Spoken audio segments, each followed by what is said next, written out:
This is Sisterhood Unmuted, powered by Girl Trek, the walking podcast where real, raw, and relevant conversations come to life. Join Nyra and Tyreen as they explore what it means to grow, evolve, and show up fully in their 20s and 30s. Whether you're out on a walk or tuning in from wherever you are, get ready to slow down, reflect, and unmute your truth.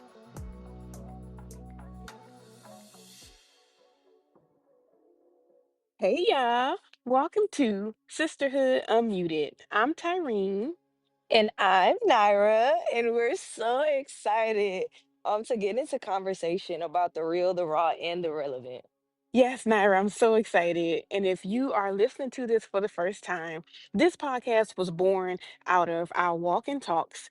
Naira and I both work with Girl Trek. And if you don't know, Girl Trek is the largest health movement for Black women, where we encourage women to walk at least 30 minutes so that they can live their most fulfilling and healthiest lives. Yeah, and actually, Girl Trek is how we met.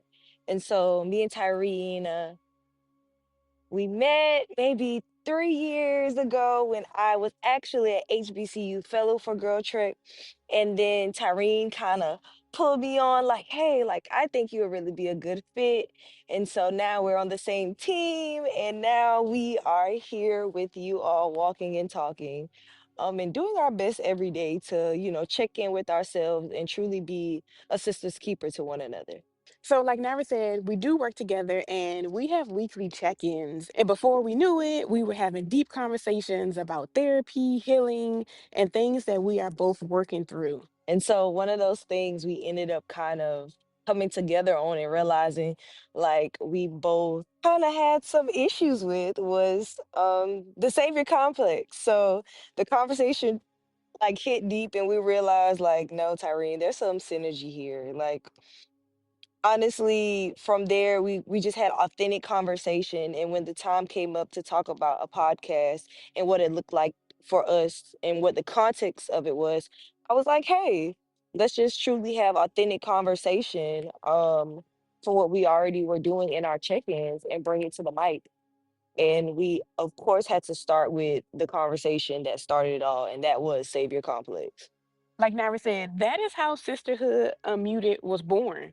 And Sisterhood Unmuted, you might can hear a bird in the background, but this is a walking podcast, y'all. We are literally walking and talking to you.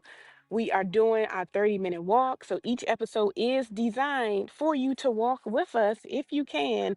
And Girl Trek believes in walking out your front door, go 15 minutes out, and turn around. And when you come back, you'll get your 30 minutes. So if you hear birds or dogs or cars passing, and sometimes our service may go in and out, it is because, again, we are really outside walking. In Girl Trek, we believe walking is the movement, and it's Mhm. honestly medicine.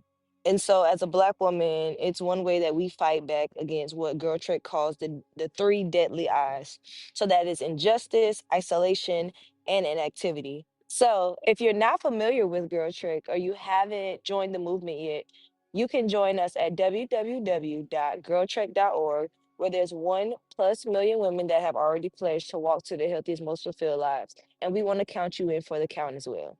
And honestly, what makes this even more special about us walking together is we're coming from two different stages of life. And so, hey, I'm coming from a Miss 20 something year old perspective. Oh, you just made me think about the song 20 something. Yes. Yeah. Now it's coming from coming from and supporting the 20s, and I am in my 30s. So you all will get to hear two different perspectives, two different voices, but one heart that is dedicated to healing, growth, and unmuting our truth. So, in each episode, first, starting off with being grounded, if anything, we want everybody to feel grounded when they start listening to Sisterhood Unmuted. So, it'll start with some breath work. And then we literally are going to go into a raw and unfiltered conversation, and we'll end the show with some conscious questions. Thank you for that wonderful lead in, Naira. So today's episode, we're going to be talking about savior complex. But first, before we get started, we have to do a grounding meditation so that we can get into our bodies and just get focused on the gems that Naira and I are about to drop today. So, if you're walking, obviously don't close your eyes, or if you're driving, but if you can close your eyes, please feel free to close your eyes. Regardless if your eyes are open or closed, I want you to put one hand on your heart and one hand on your stomach. And every time that you breathe in, I want you to breathe in through your nose. And when you breathe in, I want you to breathe in white light. And when you exhale, I want you to exhale through your mouth and make your mouth in the shape of an O. And when you exhale, I want you to exhale whatever you no longer want to hold. So, whatever you want to release. So, again, one hand is on your heart, one hand is on your stomach. You're going to breathe in your nose, white light, and you're going to exhale through your mouth, making an O. And you're going to exhale whatever you want to release. So, we're going to do that a few times. So, let's get started. You're going to breathe in your nose now. Going to hold for 5 seconds. One, two, three, 4, 5. Go ahead and exhale. Gonna do it again. Breathe in your nose. We're gonna hold for 6 this time. One, two, three, 4, 5, 6. Then you're gonna exhale, release whatever no longer serves you. Then we're gonna do it again. Breathe in your nose, breathe in the white light. We're gonna hold for 7 this time. One, two, three, 4, 5, 6, 7. And you're gonna exhale whatever no longer serves you. So I hope that that short meditation really helped you to ground into this moment and to really get back into your body, because as the day goes on, as life goes on, we tend to get out of our body and off of the ground. So I hope that that was helpful. So again, y'all, we do encourage you all to walk, but if you can't walk, then just listen. And we're just gonna let the spirit move in all of these episodes. We just hope that it helped you somehow, some way. And let's get into it, Naira. So, Tyreen, I'm gonna start off with a question. Oh, What does savior complex mean to you, or how do you want to define it? okay, Naira. Thank you for that question. Starting out the gate hot already. But for me, Naira, I have to be honest that I didn't even know what savior complex was until my therapist actually brought it to my attention. So she and I were just having a conversation. I can't remember what we were talking about, but it was me trying to save somebody. And I was telling her how, like, why isn't the person like listening to what I'm saying? Because I know what I'm saying could like make the situation different. And then she asked me, she said, well, did you ask them if they wanted you to help them? And I was like, oh, I mean, no, but why wouldn't they? Like, if they coming to me with a problem. And she was like, Tyreen, have you heard of Savior Complex before? And I was like, no, therapist, I haven't. What does it mean? So she broke it down to Not me. I no can't remember. therapist. Yeah, because I ain't gonna say her name, but I really was like, no, Yes. and she know when she get me together because it's the same face I make every time. So I'm like, no, I don't know what that means. So, she always gives me homework. So my homework was to go home and to look it up. And I was like, okay, cool, cool, cool. I'll do it. So Naira, I go home and I look it up and I'm gonna read the definition because I was still shocked. So it says a savior complex, also known as white knight syndrome, is a state of mind where a person has a compulsive need to save others, often disregarding their own needs and well-being. So after I read that definition, I read and did the homework, I went right back on my therapist's website and I scheduled a session for 2 days later because I needed to talk about this. And I'm like, oh, so that's what it means. Like I know that was a long answer to your question, Ira, but I really was I didn't know. Like did you know what it meant before, you started kind of getting deeper on it when you talked to your therapist about it? I think I gave it the name myself, because my conversation with my therapist was a little different. It actually started because I was getting some advice, or I was sharing with her how I had a friend, and I'm like, I don't know what to do because like I'm just so used to giving myself and giving things to them. I'm like, they just really need support. And I was just like I don't know what to do. It was just such a conflicting feeling on the inside. And then she was like, "Well, have you have you thought about exhausting all your resources before you give what's in your cup?" And so I'm like, you got a point. I did it. Because it's like Mm. if I don't do it, they're used to asking me, it's just not gonna get done. They're not gonna have what they need. And so I think I like self-reflected in talking to you, and we started talking about it and connected the dots. Like, child, I'm dealing with safety complex as well. Because your definition was spot on the one like I had imagined it being. And I kind of framed it as prioritizing saving everything and everyone else before yourself. And Hmm. so it made me even think a little deeper on like why I have why I have this mindset. And so one for sure childhood, but also two, being a natural nurturer. And so when it comes to being a natural nurturer, you just want to care and take care of everything and make sure everybody else is good. And then it feels this like space in you, a void for some reason, right? But then I think about childhood on how well, I'm an only child and also always been a very independent child for the most part. And just understanding like actually it also comes from growing up with a single mom. And from there, knowing like I didn't have my father in my life, but he also was the type of parent to kind of make promises and didn't keep them. And this became a reoccurring thing, and got in my feelings, went down this hole, all this other stuff, right? About like my relationship with my dad, but really realizing like I would overcompensate to show up for people because I told one of my friends this. I'm usually used to being for other people what I needed. And so I've got to a point where I'm not doing that because of that. It's just truly my heart now.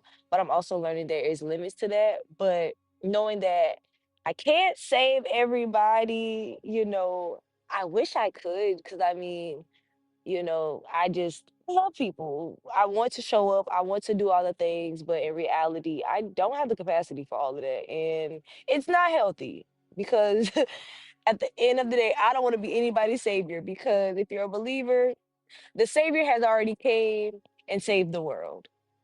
And I am just learning how to show up when I can and make sure that I'm assistance and not the savior in their life. Well, I love that, Naira, and thank you for being vulnerable and taking it there because one thing, well, you know me, Naira, but listeners, prayerfully, you continue to listen to different episodes and you'll learn one thing about me is I like to go deep. So, like, if my therapist brings something up to me, one, I like to understand. Like I always say, tell me more and how can I fix it? And Naira always tells me, like, Tyreen, sometimes you don't have to fix something. And I'm like, okay. But Naira, I'm glad you took it there because when I did have my second session after we were talking about Savior Complex, I asked her like, where does this come from? And you nailed it, Naira. It comes sometimes, I won't say always, but sometimes it does come from childhood experiences. And what you shared about your dad, sometimes in childhood, we feel abandoned for, whatever reason, whatever happened and as we grow up, it turns into us becoming saviors. And you said it so well, Naira, when you said now you're just working on just doing what you can, you know? So what do you think was the switch for you? Like from recognizing like, hey, I'm over here trying to save the world to now let me really see what do I have to give. I just truly think my switch was I have nothing for me. Like And it's I'm not supposed to feel like this. And so once you get to a point where one you realize people start coming to you and I don't want to say they're using you, but in a sense of they just know you're going to show up and know you're going to be there, and then they lean on that because you're a faithful and loyal person. It can be very draining, but at the end of the day, you just have to set better boundaries and know when you can show up, but still keep those traits because there's nothing wrong with that. Those are great traits, but knowing your boundaries and in the moment of what you know that you can give at that moment. I love that. And boundaries is something that I'm still working on in my 30s. I think I just discovered like what are boundaries probably last year. Like I'm not going to hold you. And I'm still working through like setting them and being and feeling comfortable setting the boundaries and standing on business.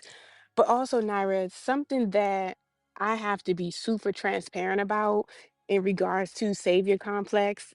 Yes, it comes from childhood and things like that. But I realized, Naira, that one of the reasons that I felt the need to be a savior was it actually was giving me validation. Like I didn't know it then, but once I started setting boundaries, I realized that I felt uncomfortable with setting the boundary because then I said, oh snap, me telling them no. And like how you said, if I don't do it, then it won't get done. But that wasn't the case, Naira. If I didn't do it, they just figured it out a different way. But I didn't feel needed. I didn't feel validated because they went in a different direction, you know? Like it, I didn't realize it back then, but like saving people really was like filling voids that I had, which was like, need me, like let me save you because it's like you wearing a cape and you think you Superman, Superwoman. So when you save the person, it's like, mission is accomplished for today. I can rest. But in all actuality, I'm just really feeding my own ego. Like that's really for Hello. me what it was Hello. boiling down to. You're trying to help people, but it's really helping you. Yes, Yeah. Yeah. yes. It's Because my crazy. therapist got me together again because she was like, you know what, Tyreen? And I'm like, what therapist? She said, you know, what you're doing is actually really selfish. And I said, nah, nah, nah, nah. How am I being selfish if I'm helping the people? Then that's how I figured out it was like a validation thing because she started digging deep and she's like asking all these questions like, well, why are you helping? And of course, my first answer is because they need help. But then she kept going deeper, Naira, and I'm like, oh, shoot. You know, I see where she's going. And then Naira, after that session, I was journaling and I was just letting it all come out. And I wrote something down. And I realized that I used to be afraid of not helping people because if they figured it out without me, then one, they wouldn't need me. Two, I wouldn't be adding value to their lives. So because they didn't need me and I wasn't adding value, then they wouldn't love me.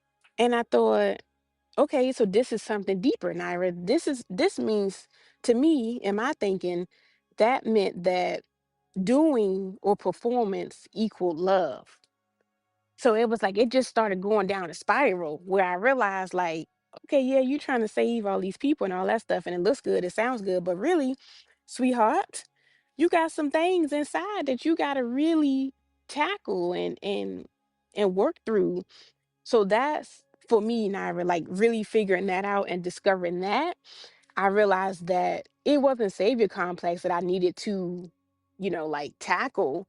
It was the voids and thinking that love was conditional.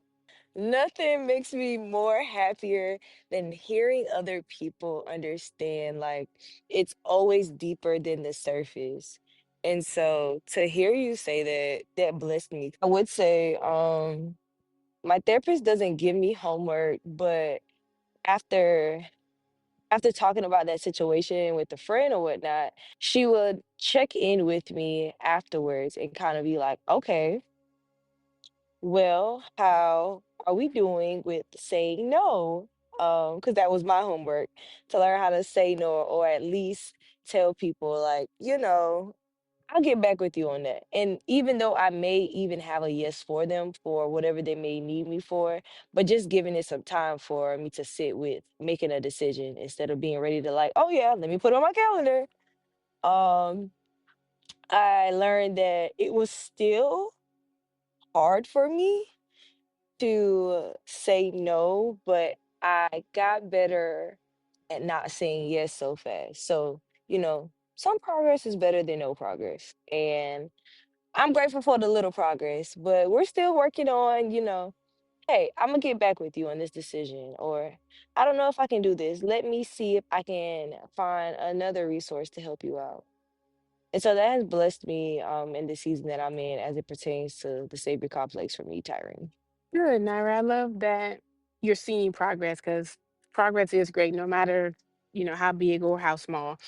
Um, so Naira, for you, right? I know like the way you're working through Savior Complex is setting boundaries and learning to, just pause before you move forward. And I know I heard you say that, it's not easy, but when you do set these boundaries, how does it make you feel? It's a very tough feeling. Like, I don't know how to explain it, but it's like two versions of me fighting with each other inside.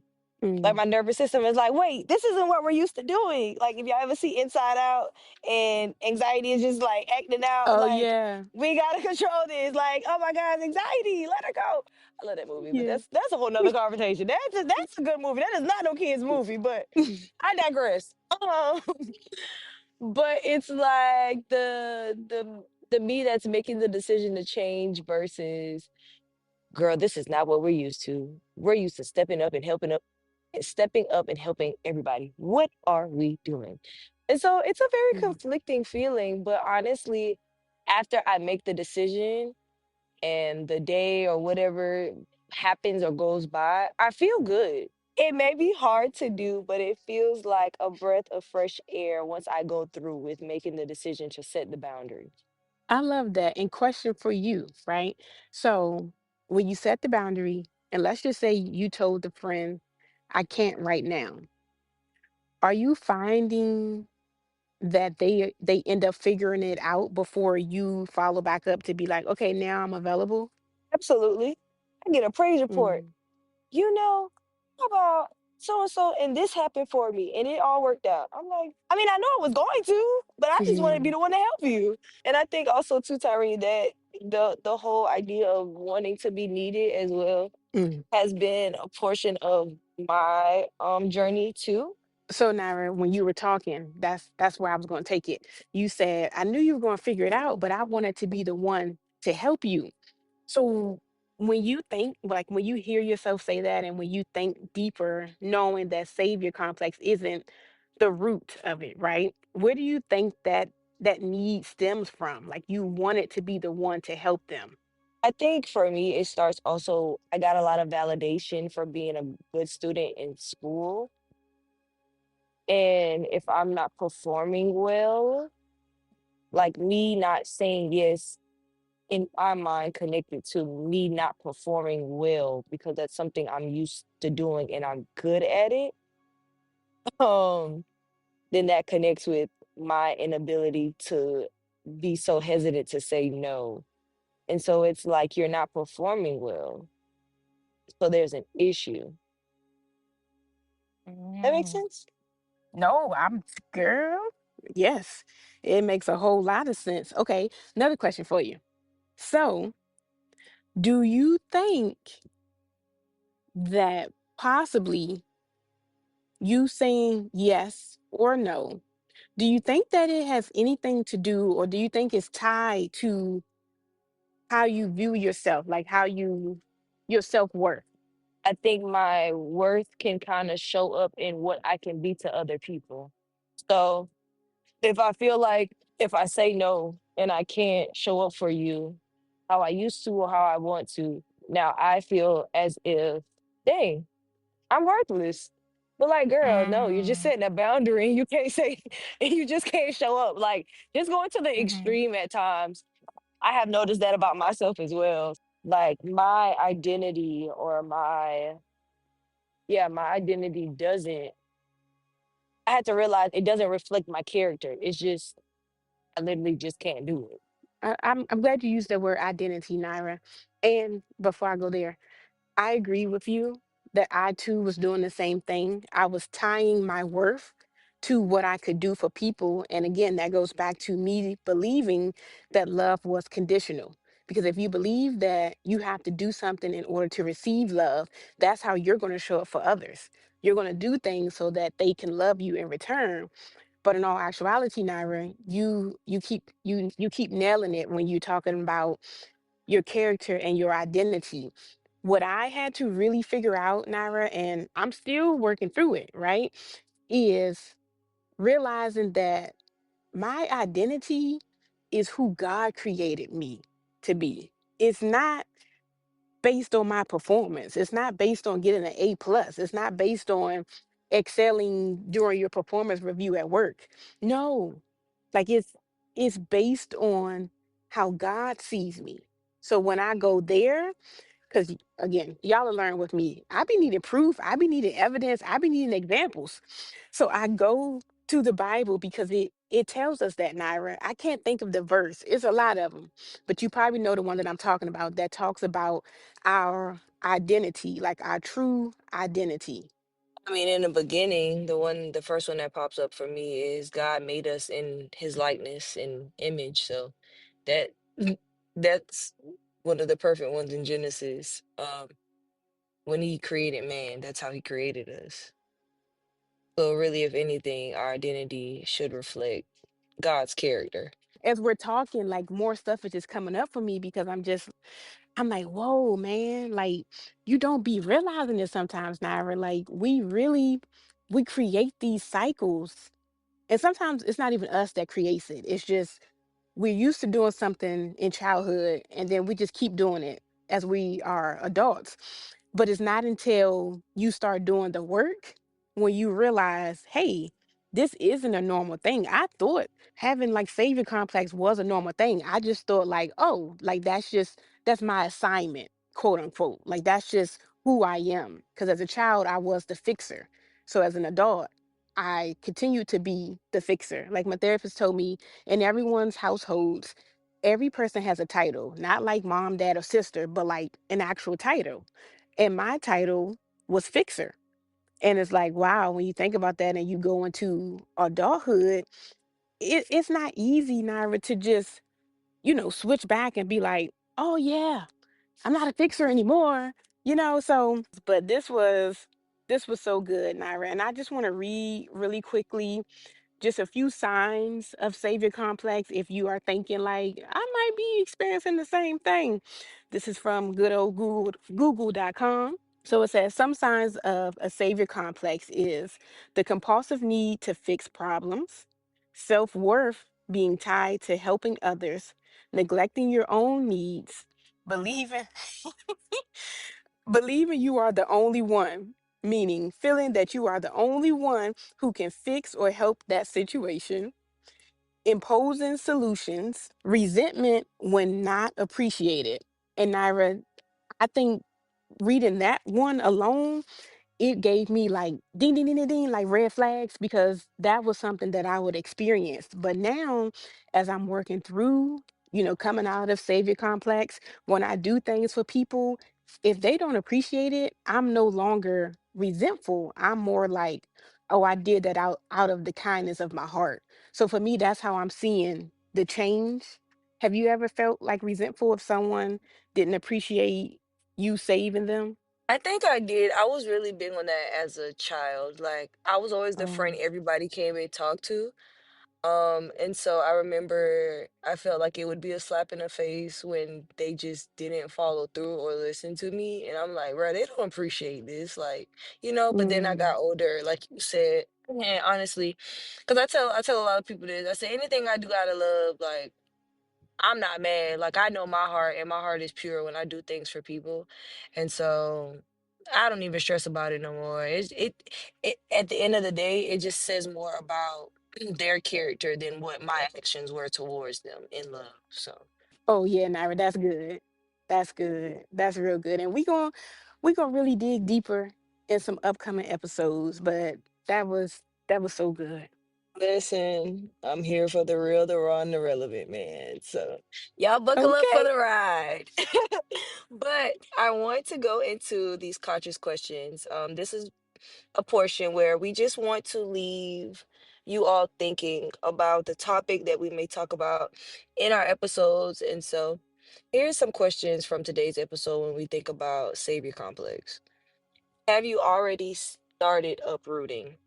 I'm gonna ask this question because sometimes we may realize it, but we need to get to the root of things like me and Tyree talked about. And so it's important to understand that you have to go deeper to kind of start changing patterns that you see. And so the next question is, are you ready to face you? Everyone isn't always at a place to do this work. I remember one of my friends, she was saying like she had to stop reading self-help books because she was like, I'm reading this, but I'm not changing. But she had to realize she wasn't ready for certain things. So you may be listening and you may want to take action today, but you really have to sit with yourself and ask, are you ready to do the work? And so, Tyrene, those are the conscious questions I have today. Thank you, Naira. And I'm glad that these are the questions for today for episode one, because you're right. Like you have to be ready. We can't make you be ready. And this is a topic for another day, but that's another thing for me, Naira. And that is from like the savior complex, where if I heal something or if I'm healing something or I like overcome something, I want to tell everybody about it. And I'm like, oh, I see this in you. So maybe you could try this and this because I did this and this. But sometimes they don't want to hear what you have to say, or they're not ready to receive it. But that's a whole another topic. But thank you for those questions, Naira. Yeah, we hope that you enjoyed episode one of Sisterhood Unmuted. We hope that you listen to all of the other upcoming episodes. And as you'll hear Naira say in different episodes, we hope that these episodes are just a seed for you and that it just leads you on whatever journey that God has for you. So we hope that you all have a great day, a great week, a great month, and we will see you next time. Bye bye.